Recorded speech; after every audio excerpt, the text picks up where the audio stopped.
Hey, everybody. Thanks for joining us today and welcome to our State of the Union. Glenn, Michael, Leo, thanks for being here. I know everyone's really eager to hear your thoughts.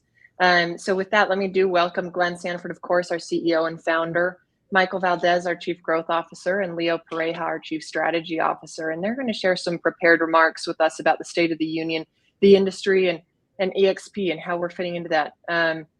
Please note that Glenn, Leo, and Michael may share some. They're sharing their own opinions. They may include some forward-looking statements, and so as always, we encourage you to look at our public filings for language and risks regarding the company and things to keep in mind. And we don't take on the obligation to update our forward-looking statements.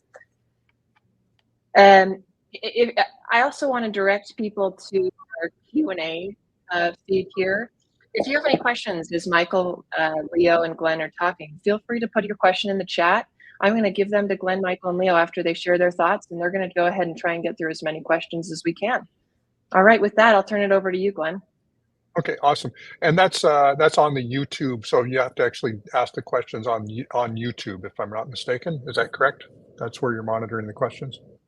That's right, Glenn. Thank you. Yeah, Okay.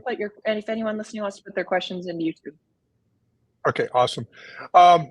First of all, thank you everyone for watching. Obviously this industry is in flux for a variety of reasons. Whether it be interest rates or lawsuits or innovation or disruption. There's a lot of things that are going on and will continue to go on long after the stuff we're going to talk about today will have transpired or developed, et cetera. Our first and foremost goal in all of this is to make sure that real estate professionals have chose to be in the business of real estate, that you have opportunities to be gainfully employed, to build businesses, to be in your communities, make the differences in those communities that you do in this noble profession of residential real estate. We're carefully and thoroughly monitoring the fast-moving litigation occurring all over the country. You can't open up any of the real estate news sites and not read yet another headline about another something happening legally. We have, in fact, retained the best-in-class counsel and are extremely confident in our defense strategy and long-standing practices. We aim for best practices that promote consumers' best interests and to be compliant with the law. This includes encouraging agent commission negotiations and upholding transparent practices. Really, and this isn't in my prepared remarks per se, but we are a platform. We built the platform to address the needs of agents because I was an active agent in the market, and it's to allow you to build unique and interesting businesses on a nationwide, really worldwide platform in compliance with all of the rules, regs, and unique nuances in each of the markets. We strongly believe that the cooperative system here in North America has a significant net positive impact on the economy and consumers. The nuanced data sets and business rules provide consumers with accurate, timely information translating into the most liquid and transparent real estate market in the world. We have substantial concerns that the current headwinds could cause a decline in U.S. homeownership rates. As we see, many headlines in the media right now are not taking into account that the likely effects of these lawsuits, being the deterrence of the buy-side representation, cooperative home search platforms and processes, and agent commission reductions, will have meaningful negative impacts on consumers, especially first-time home buyers, and disproportionately affecting low to moderate income buyers. Home ownership has long been the single largest asset for most Americans and is the fundamental rung in the economic ladder of upward mobility in our country. What's more, these financial awards and settlements don't meaningfully help consumers, but often simply exist to enrich plaintiffs' attorneys. Leo, I'll turn it over to you.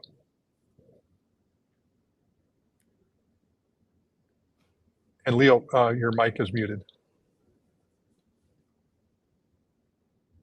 Thank you, Glenn. One of the things that you mentioned that is also not my prepared remarks that I take very seriously is the three of us who lead this company, we're all licensed agents, and not just pretend for a little bit like some other folks in other companies who just tried it before starting a company. This is how we all fed our families. We're all products of this industry, and we care deeply about this. So we are true champions of consumers, and we think that these lawsuits do not serve their best interests at all.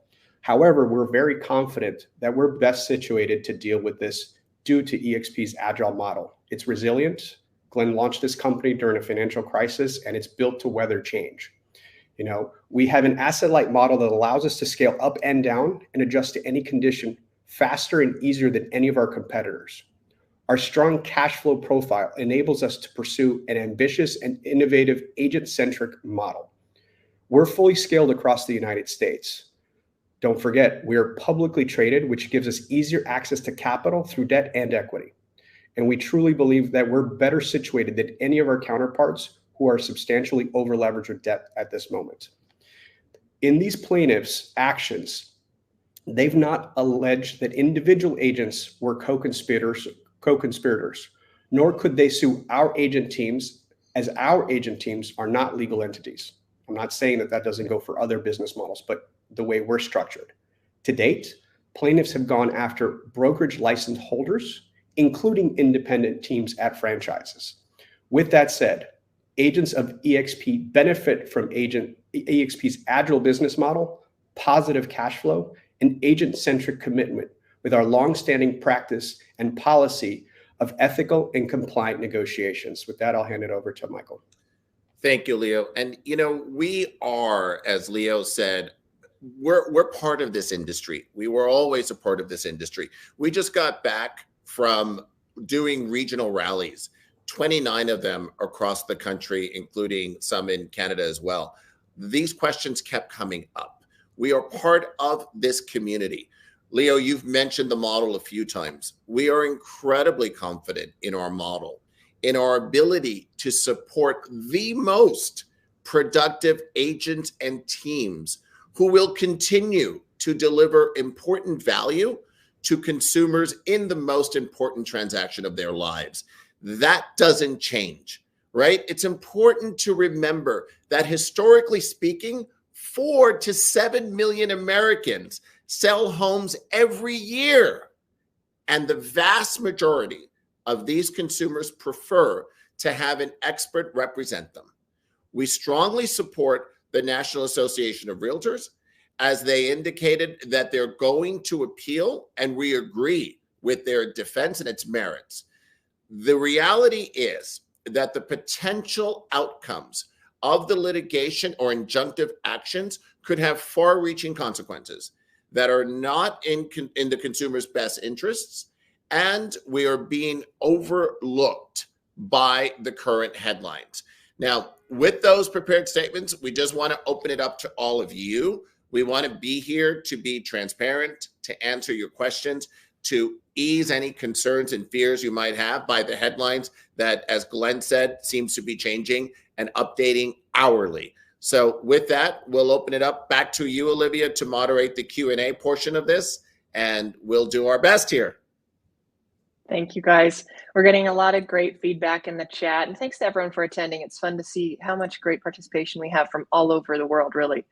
One question I wanted to bring up for you guys, and I'll let anyone jump in who you think is best, but someone asked, what can agents do to, help to further, not just bolster our defense, but to really encourage good practices in the industry? Glenn, maybe this is a good question for you to answer. Yeah, I think the one thing, and one of our values as a company is transparency.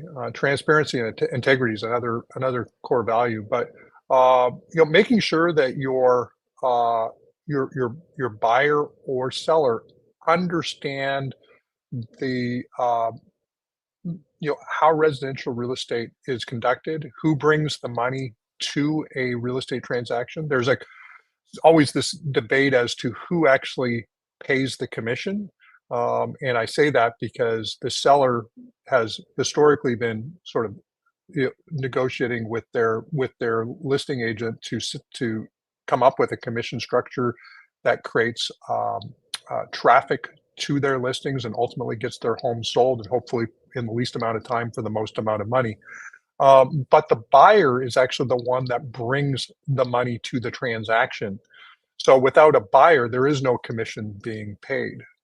So you can say the seller pays the commission, but it's in some respects it's the buyer that pays the commission because they ultimately have bought the property in question.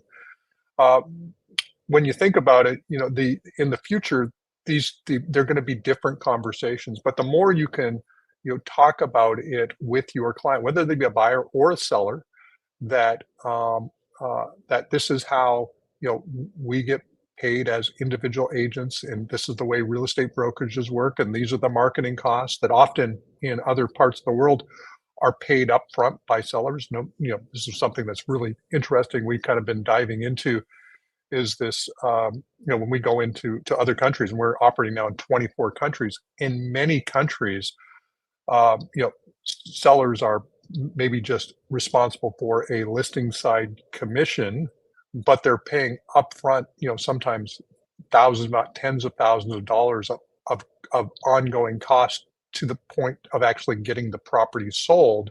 And if the property doesn't sell, they're sometimes out that 10, 15, $20,000 in marketing costs. And then they got to go back again and start the process again to try to get their home sold.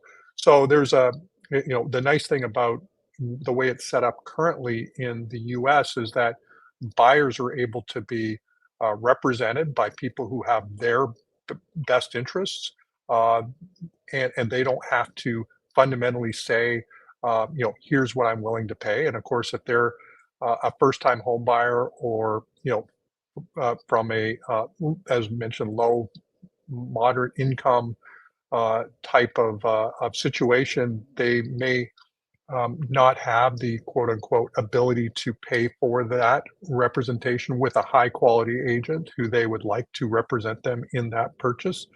And so there's a whole bunch of various different variables that exist that we and maybe not we. I personally believe that these lawsuits are ill-conceived. We talk to financial people all the time. I just got finished.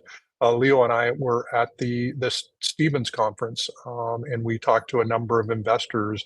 And of course, this commission lawsuit came up as part of it. And then, but there's a when we started to actually talk about the fact that somebody buys $1 million home and there's a commission attached to it, whatever that is, whether it be something akin to what's being accused by plaintiffs' attorneys or what have you, that in the scheme of things, it may not be that important. I looked at this and I've made this comment over the years that I don't actually believe that consumers are commission sensitive as much as they are relationship sensitive, meaning that they want to work with who they know, like, and trust. And that and in order for the types of people to be able to sell real estate in particular markets, there's a need to be able to afford themselves to actually live in the markets that they sell in.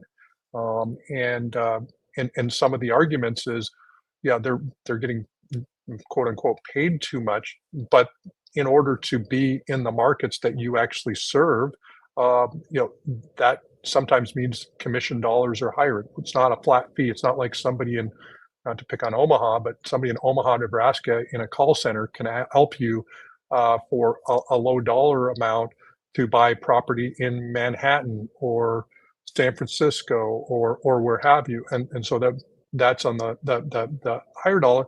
On the lower dollar, we want to make sure that we have great representation in all markets of the United States, which I'm super proud of. Like, we serve all the markets with agents. So there's just a lot of really unique moving parts in this industry, and I'm proud to be in this industry. I started as a buyer's agent in 2002, generating internet leads. I went on to build a buyer-based real estate team, and then I went and created a it was called Buyer Tours Realty. It was a buyer-based real estate firm, which ultimately we grew to 4 offices. And then that ultimately we pivoted that to become EXP Realty, to be a platform for real estate agents to build the types of unique businesses that I had built, and many other people around the country, around the world had built or wanted to build. And we wanted to be that place where agents could be creative. We've never, literally never dictated, commissions, what you should charge, what you shouldn't charge. We've actually been agnostic. The only place we have not been agnostic is when you take a listing, we need to make sure that we cover our costs to clear that transaction through our platform.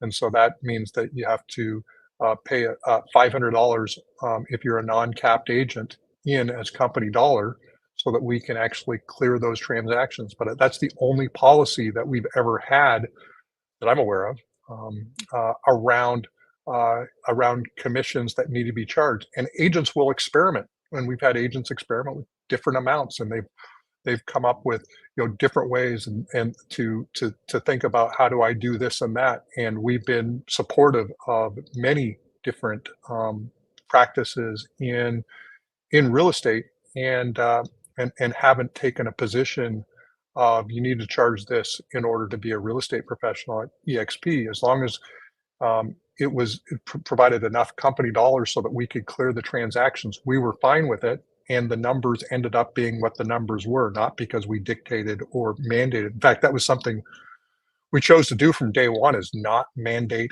anything. I know there have been firms, and I'd heard of firms that inside of companies you could mandate. We didn't even do that, even though in a individual company you had the ability to. And there are companies that made it and overtly advertise commissions on their ads, as to, you buy with us, you'll get commission rebates, or if you sell with us, we'll list it at this commission rate. And again, I go back to this idea that most consumers are not commission sensitive; they're relationship sensitive. And since relationships ultimately is what drives this is a relationship based business, and it's a relationship based economy. And as long as we are allowed to, which obviously you can't really legislate or litigate it out, that we can't have relationships with consumers, I believe it's always going to be a relationship based business. Glenn, that was really well said, and it actually answers another question that a few people have asked, which is and I assume they're coming from agents, but it could be true, I suppose, of our staff as well, and others at other brokerages. But they're asking, how do we defend all the chatter on social media, defaming, us or just our industry? And I think I'd ask that question to all of you if there's anything you want to add. But I think, Glenn, the way that you're responding to this is helpful in answering that question, which is I'm hearing it. I think the best thing we can do here is we all stand with the consumers in the housing market, and we want to see it succeed. But Glenn, I think you had some good pieces there that folks could share as well on their platforms if they agree with the statements. So let me pose another question. I just thought, gosh, in light of Veterans Day, I thought this was an interesting question, and something that maybe Michael, Leo, or Glenn, you guys maybe have considered. They asked, with the risk of maybe a buyer agency going away or being reduced or changing, are we approaching the VA regarding how this will negatively impact military buyers? And I just thought it was an interesting question, and if any of you have a thought on it, feel free to jump in. I'll jump on that one. So that's actually one of our biggest concerns of who could be disproportionately affected. Low to moderate income buyers scrape together their down payment, whether it's 3%, 3.5% for FHA or 0% for the VA. And a lot of them have requirements as to what cannot be rolled into the loan. So, as this stuff moves forward, depending on where there is legislative action from anybody, whether it's the DOJ, the FTC, or anybody else, you better believe that we're going to be very loud to all the housing administrations, the entire FHFA, because some of this stuff that could get proposed could substantially affect people's ability to buy. And again, I would encourage anybody on this call to do what's called citizen lobby. It's one of the greatest unique value propositions that you're afforded as an American citizen. your people in Congress representing you on either house have to take your calls. And we are a very large group of folks that need to educate the legislators on what potentially is on the line. During the financial crisis, when the original versions of QM and QRM were being dreamt up, they were very, very bad. They were proposing elimination of any loan that was above an 80% down payment. And it was agents and experts in the field who had to educate their legislators to say that that would fundamentally break the US economy. And the default rates of a low down payment loan versus a 20% down loan are marginal. It was the 0%, no income, no assets that made a very big difference in the financial crisis. And I think the laws that came out of it were for the better of the consumer. I think this is one of these moments where we need to have a voice and very much speak to the folks that represent us in case this starts going the other way. But I truly believe we have the greatest real estate market in the world because of the systems that work well, because you go to a website and it's solid data. It's not 9 different listings with the same house address with different prices, right? So the system that's been in place has been in place. And as Glenn said, we didn't create it. We were just operating within the rules that were there for us. But with that said, if there's any rule changes, and this is where we ask all of our agents to watch their communications from us very carefully. If there are any rule changes at a jurisdictional level that may vary from state to state, you guys all belong to north of 600 MLSs in 50 states. So we will be reacting swiftly to any update rule changes, but as where we stand, we've not done anything wrong, and we've just operated within the system of the rules that is in front of us. Just want to add one thing to that, because Leo, that was so well said. And really, this question came up a few times when we were doing the regional rallies, and we did a few Q&A open forums on this subject.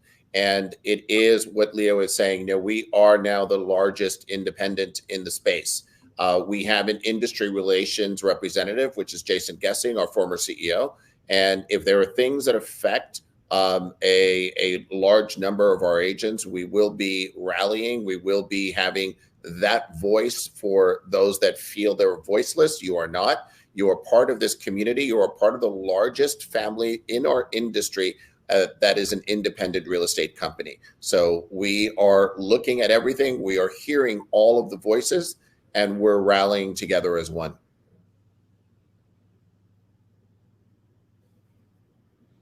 Thank you, guys. And Leo, while you were talking, we got some questions trying to clarify what a citizen lobby is. And if I may, I think you're suggesting we each, speak to your representatives, local, state, national, people that represent you and where you have a voice, and use those channels to advocate, for the best interest of the industry. So I think that's where Leo was going, and thank you. Those were great comments, Michael and Leo.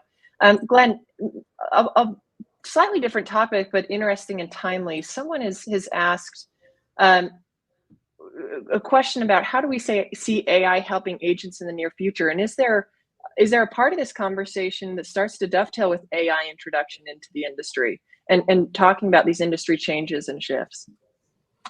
Yeah. So if we think about the sort of the evolution of technology in real estate, and I think about this I bought my first home. It was in the 90s, and at that point, I bought through an agent at one firm. They had access to the MLS, but they had to go and actually search on their computer and print out a tear sheet without pictures or just addresses, and then you'd drive by the outside of the home, and then you'd say whether you wanted to go look at it, and then eventually they'd open them up. But everybody was a representative of the seller. Didn't matter if you worked for the listing agent directly or if you were a cooperating real estate firm representing the seller.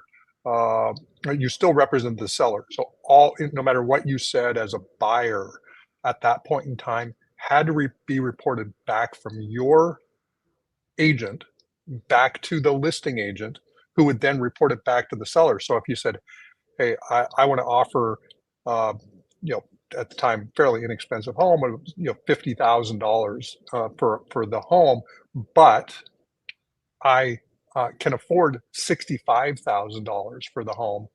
The cooperating agent was actually obligated to actually tell the listing agent that you could pay $65,000 for the home. And so nobody worked in the buyer's best interest. That changed in probably the late 90s, early 2000s. The concept of buyer agency actually became a thing, and you could actually represent buyers. Now, commissions will still generally share the same, but you could now actually take a proactive role to actually support buyers. And about the same time, really early 2000s was when you could actually start to search for homes on the MLS, but you were using dial-up connections. But as an agent, because of all the data, especially around pictures and all that, you'd go to the physical office where the office existed, because to upload photos or download photos and do your stuff, you needed to be at a somewhere that had high-speed internet. Obviously, you fast forward to 2009, and now you had basically internet access, high speed, almost everywhere. Cable internet was now pretty much ubiquitous inside the home. You had 3G on your phones, and then eventually 4G, and now 5G. But you started to actually sort of lose the need to actually go to a physical office to go pick up the books or pick up tear sheets or any of that type of stuff as a consumer to actually go find property. So the internet and the web fundamentally made search, it democratized the search process of real estate. No longer was it hidden behind a wall. And there was a lot of fighting around this, by the way, because I from 2002 to 2009, I was all about transparency and sharing the information. There was a lot of people who wanted to put forced registration and walls between the consumer and the information to create friction so they could sort of do what it was that they wanted to do. I was all about sort of, hey, let's embrace this thing called the internet and embrace the web to empower consumers to find properties. And so our whole thing was around taking virtual tours on from a buyer's perspective, so we could actually reveal things that were negative about the home before they even saw the home. And that was our whole premise of the business model. So now we have, last year, October, November, we got exposed to this thing called Chat GPT. Before that, there was a little bit of stuff with Jasper and sort of some of the stuff that sort of was out there. But Chat GPT, when it rolled out, GPT 3.5 and 4, it's fundamentally changing what we believe the future of real estate will be like. There will be more disruption in real estate in the next 5 years because of AI than any litigation that takes place in the industry. Litigation is whatever it is. We'll just put it on one side. But the fact that consumers will have their AI, I think Bill Gates just mentioned, there was an article that came out maybe 2 or 3 days ago around the fact that in 5 years, consumers will have their own AI agent, not real estate agent, but agent for all parts of their life that will actually simplify all kinds of stuff. And so I'm really excited from an innovator's perspective about what that means for consumers, agents, brokerage, all the participants, whether it be title and escrow, mortgage, home ownership in general. When there's affordable AIs that are really good from a consumer's perspective, think about all the benefits that consumers can get. Now, will that change it being a relationship-based business, which is what I was talking about earlier? I don't know that it will, but it will maybe simplify or streamline your way to get into relationship with the type of agent that can properly represent you. And maybe that does mean maybe for some consumers, commission is way more important than the relationship, but maybe it will actually tie you to a consumer, to an agent that maybe that charges less or rebates more or what have you, and matches up with you based on other ingredients to be the type of agent that you'd like to work with.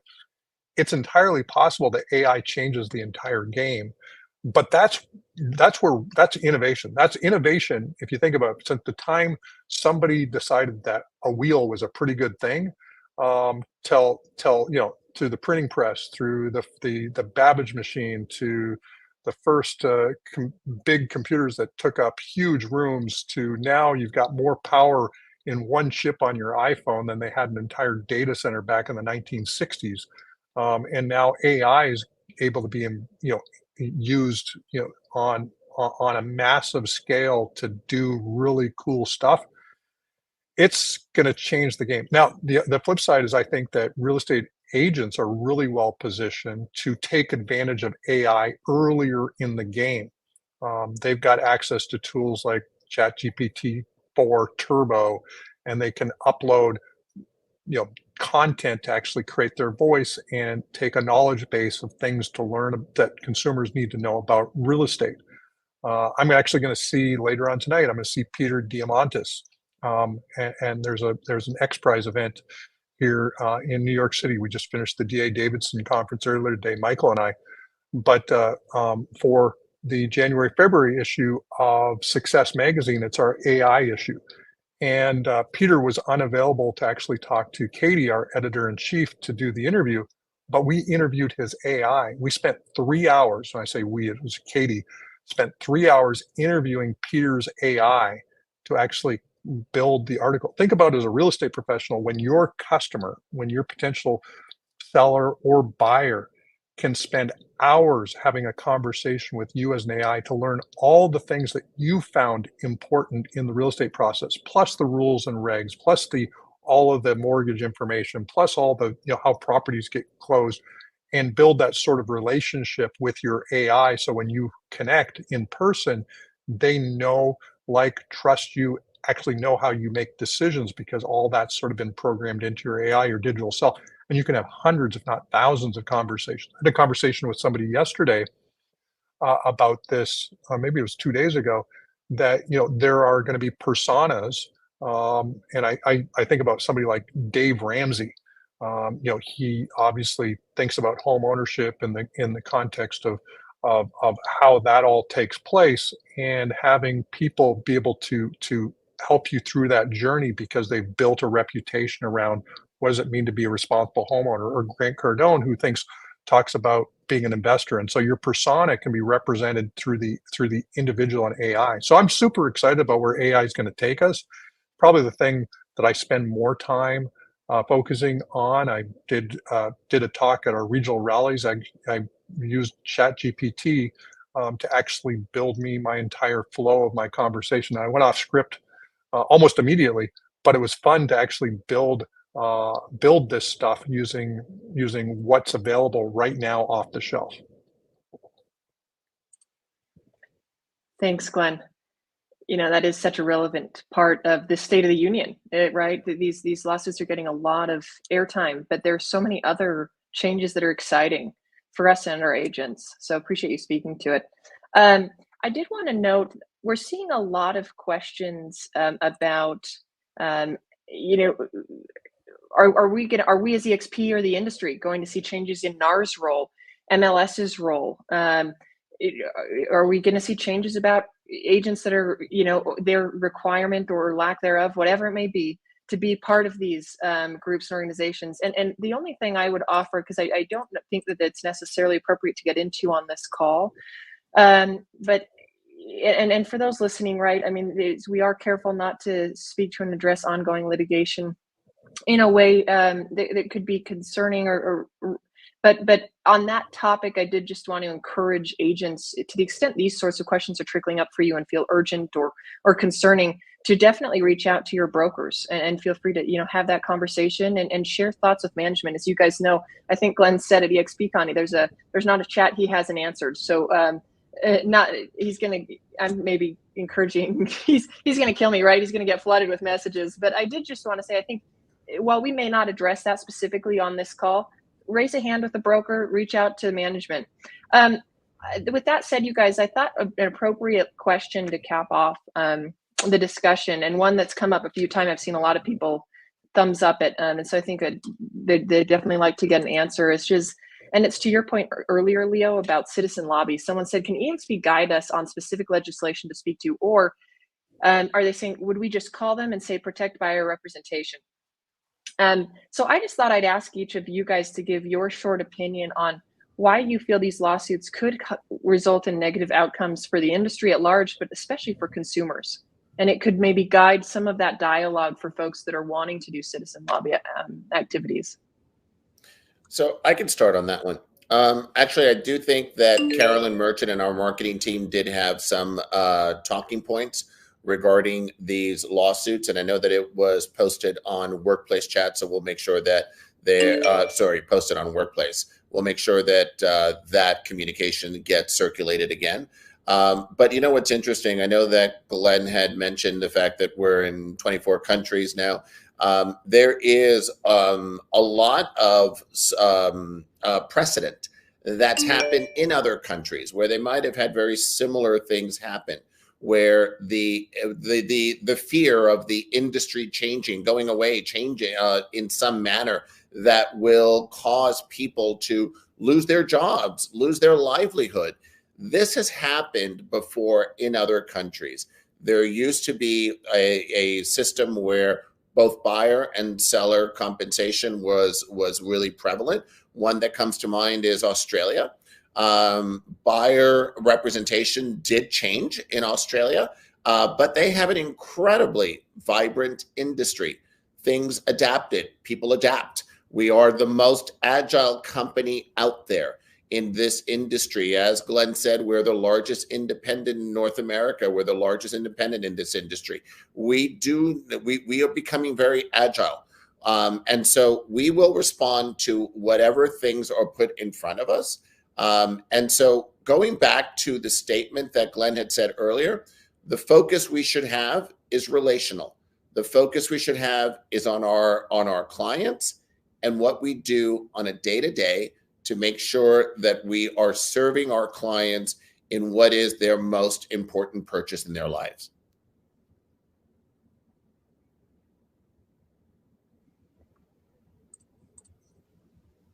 Thanks, Mike. I'm sorry, guys. I was getting off mute. I appreciate it. Leo or Glenn, do you guys want to share your maybe take on that as well as just a quick follow-up? Yeah, one thing to remember is there is so much more to come, right? We're early on in this cycle. These lawsuits were just filed. The different variations of the outcome, it could be 1 to 1,000 to 100, if you will. So I think everyone needs to take a breath. Remember what it is we do. There is 4 to 7 million American families that sell their homes every year, and they need an expert to hold their hand. On average, the American family moves 7 times in their life, 4 times as a renter, 3 times as a homeowner.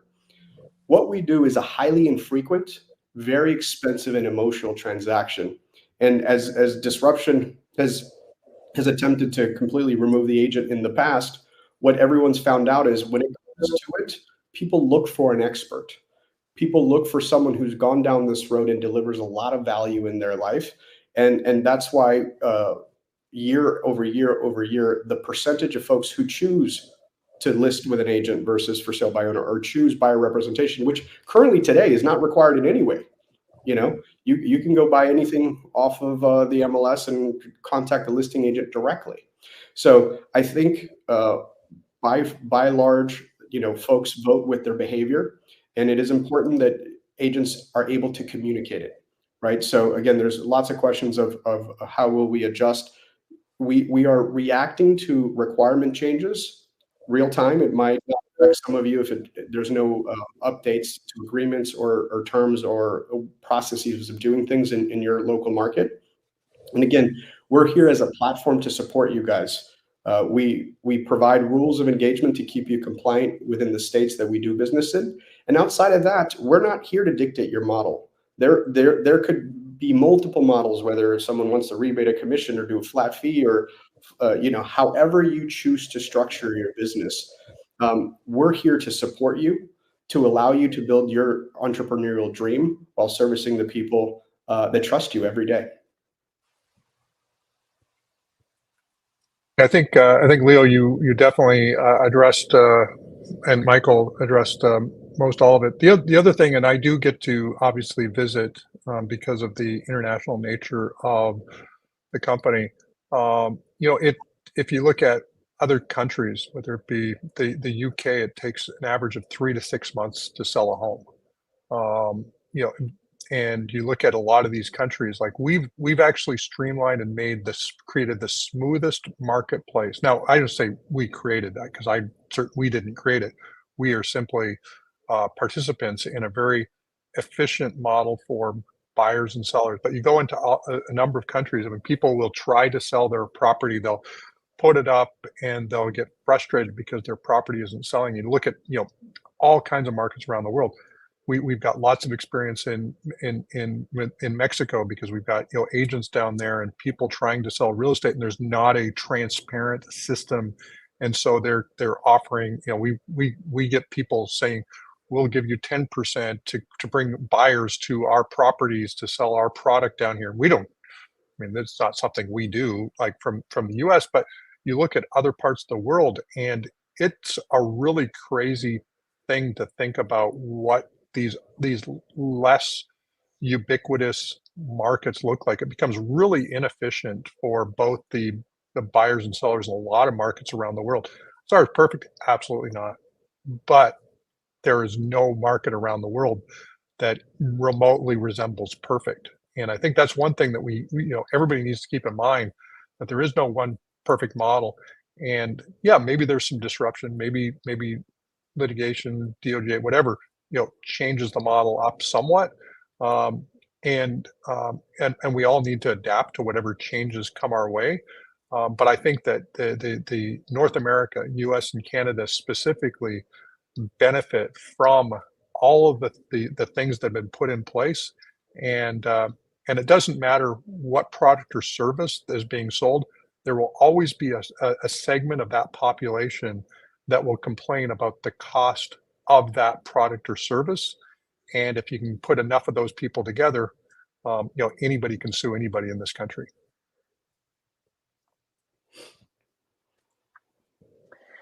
Yeah.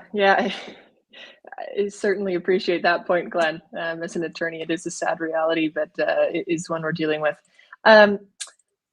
Quickly, I wanted Michael to invite you to address representation agreements. Are we seeing any changes on that in the short term coming from EXP?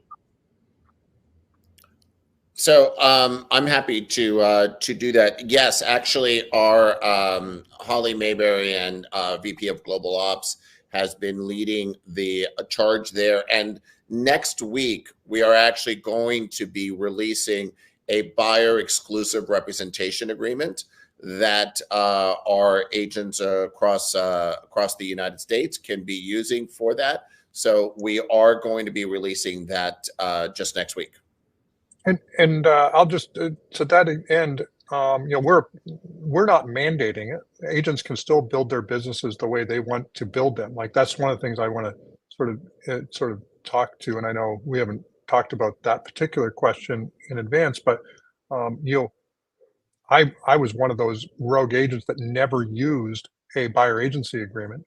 I said to buyers that I worked with, I don't want you to feel obligated to work with me if I'm not doing my job. But there's other benefits that come from it. So the reality is there's ways to use it in a very constructive way to help your buyers actually see inventory that maybe they wouldn't normally see.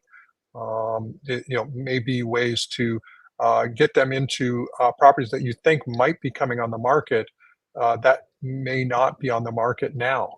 And so the ability to use these agreements to proactively find inventory, especially in this market right now, there's not a lot of inventory, but to proactively go after inventory that may not be on the market because the seller doesn't really think he or she can sell at this point, based on the fact that they're going to be maybe subject to substantially higher interest rates. But maybe you represent a motivated buyer who's willing to ease the pain of changing properties, and all of a sudden it opens up opportunities. So there's no mandate around these things, but use them as tools to build the types of businesses that you want to build. Because at the end of the day, it's not about building an exact same practice of real estate from agent to agent, from team to team, or from state to state or community to community.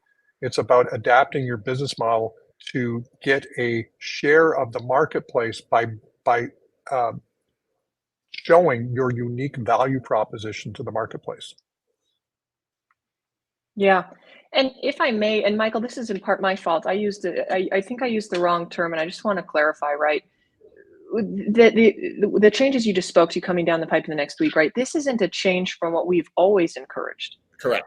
which is the use of buyer representation agreements, and we'll continue doing so. So I apologize for the misnomer there, but just wanted to take a chance to clarify. But Olivia, while I Yeah. have you, can I ask you a question, because it keeps coming up, and we're trying to answer questions that are coming to us while we're here live as well. One of the questions that keep coming up was one of the headlines this week was the fact that some individual teams, and I'll use that word loosely, were named in lawsuits, and of course some teams within EXP are concerned about that. Could I ask you the legal clarification of teams and our position on that? So I think it'll put a large amount of people at ease. Yeah, you bet, Michael. With, of course, the legalese caveat that this isn't legal advice. One benefit of being with a brokerage rather than an independent is that the brokerage, could offer and assume some of that risk, take it from the individual agents, right? As Leo mentioned, we have not seen individual agents named yet, but I also want to reiterate something Leo said, which is that we are at stage one of this trend, of these lawsuits, notwithstanding what has happened in Sitzer. And it can go so many different directions. So while we haven't seen that trend yet, we certainly can't guarantee that that's not an allegation that could be made. With that being said, though, the comment about teams was that, this Texas lawsuit that just happened this week, my understanding is that those are both independent teams, but also franchise teams that operate as a legal entity, call it Team LLC. At EXP, we refer to our teams as agent teams, but really they aren't doing so under a unique entity, right? It's a group of agents who are working with, be it a similar locale or name, but that is a unique distinction between an EXP, what we would refer to as an EXP team of agents, right? It's just a group of individual agents as opposed to these indies or franchise teams that are unique entities. So that's the distinction we're trying to make there, is that while we've seen teams named, that wouldn't even really be a legal feasibility in EXP's case. I think we just got a collective sigh from a lot of people. Gosh, and I think that this call is also evidence, right, that you guys we're proactive. We're trying, we always, right, are agent centric and are trying to navigate this in the industry, consumers' best interest, as well as for our agents. With that, you guys, I think it's probably a fair time to wrap it up, but I wanted to open the floor. Is there anything, Glenn, Leo, Michael, hasn't been said or addressed that you guys want to raise or just reiterate? I just want to reiterate that, this is a very high priority for us. We take the responsibility of making sure that we are as protected as we can be as the folks affiliated with us. And we take what we do as a profession very seriously. We truly think we add value to transactions and as well as consumer representation. It's the army of agents in this country that educate first-time homebuyers on the ability to buy a house with a low down payment loan and a down payment assistance program, and help them find those grants from their local municipalities. And take a family who net worth as a renter more than 10x's as a homeowner on average statistics. And that home is the one that gives the ability for that first generation to become, the first member to go to college, to start that business. Homeownership is the foundation of this country's economy, and we want to make sure that that opportunity stays available for everybody, and we truly think that that's what we do. I always love it when Leo starts getting emotional, but you can tell where our heart is, where we are from a leadership perspective. We wanted to all get together to talk to you, to know how transparent we are. As Leo had mentioned, Glenn, Leo, myself, we're all agents. We understand what an agent goes through every single day, what they're going through to serve their clients. And when our industry is threatened, we want you to know that we are here together collectively to help guide you in the best way that we can. As Glenn was mentioning earlier, the relational currency is so important. It is what we do. It is what every agent does with their clients. It is what we do with every agent across the globe and everyone who is part of this EXP family. We are here. We don't know what the outcome is going to be. We are here to shift and pivot as we need to with everything that's there. Well, reminders, once again, we are the largest independent in our industry. We have zero debt. We are able to pivot when need be, and we are here to serve all of you. Awesome. Well, first, real estate, has been the profession that I've chosen to be in for the last 22 plus years. And it has been, it's still very much a industry of innovation and bringing forward new products and services for consumers, for agents, for other players in the real estate space. We see lots of new innovations taking place all the time. However, it's also an industry that at the end of the day is one that is, again, back to relational. There's obviously when the market's slow, which it is, we see agents that will leave the business because it isn't a business that ultimately they can afford to stay in with lower transactions. But it's still an industry with over 1 million real estate professionals that are there in neighborhoods, in communities that do much more than list and sell real estate. There's so much community give back by the top agents and those that are doing real estate at a high level that goes beyond we'll say the commission generated in a sale. I find that real estate professionals are the most giving and generous in their community. That's what builds their brand in their local market, so that clients want to use them in the purchase and sale of property, and that results in reputations of high quality individuals in the field.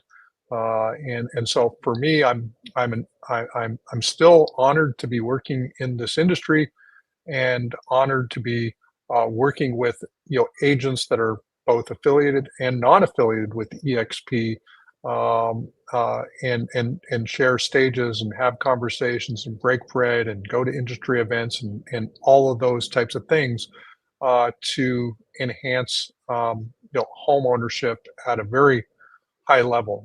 We have one of the highest home ownership rates in the world, and I think that's because of the ease at which this industry has made home ownership, but also the ability to sell what can be an illiquid asset, which is in a lot of countries takes a lot longer and a lot more work and a lot more upfront costs for consumers. So keep on innovating wherever you're at, whichever as agents, brokerages, brands, new entrants, etc. into the industry. I'm all about entrepreneurship and disruption. This model that we've built is considered to be disruptive, and I love the concept of disrupting by innovation.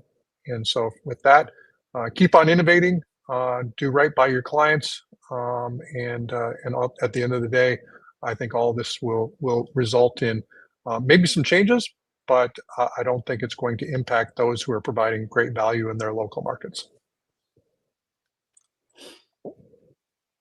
Wonderfully said, Glenn. Again, Glenn, Michael, Leo, thanks for sharing your thoughts today. Really helpful, and I'm seeing a lot of wonderful feedback in the chat. Appreciation for the time you guys have made to share your thoughts on this. So with that, we'll end it, and thank everyone for attending. Thanks everyone. Thank you for moderating. Thank you.